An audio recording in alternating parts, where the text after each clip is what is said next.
नमस्कार,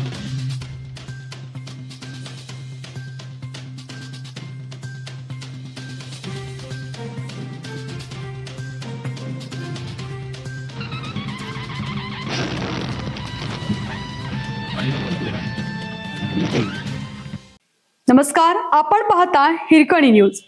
हिरकणी न्यूज प्रत्येक क्षण ताज्या घडामोडी आणि महत्त्वाच्या प्रत्येक बातमीसाठी नेहमी तत्पर. सांगली महापालिका मालमत्ता करवाढीवरून भाजपच्या 2 आमदारांमध्ये मतभेद. भाजपमधील अंतर्गत संवाद चव्हाट्यावर.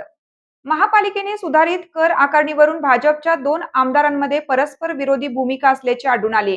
सांगलीचे आमदार सुधीर गाडगीळ यांनी या करवाढीचे समर्थन करत असताना 90% मालमत्ता धारकांना करवाढ मान्य असल्याचे सांगितले, तर करवाढीला काहींचा विरोध असून यावर शासन स्तरावर निर्णय होईल असे आमदार सुरेश खाडे यांनी सांगितलं. महापालिकेने नवीन कर रचना जाहीर केली असून याला बहुसंख्य मालमत्ता धारकांचा विरोध आहे. नवीन कर प्रणाली लागू करू नये यासाठी करवाढ कृती समितीच्या वतीनं आंदोलनही करण्यात येत आहे. भांडवली मूल्यांवर कर आकारणी योग्य असून काही त्रुटी असल्यास त्या समितीद्वारे दुरुस्त केल्या जातील असे मत पालकमंत्री चंद्रकांत पाटील यांनी करवाढीचे समर्थन केले आहे.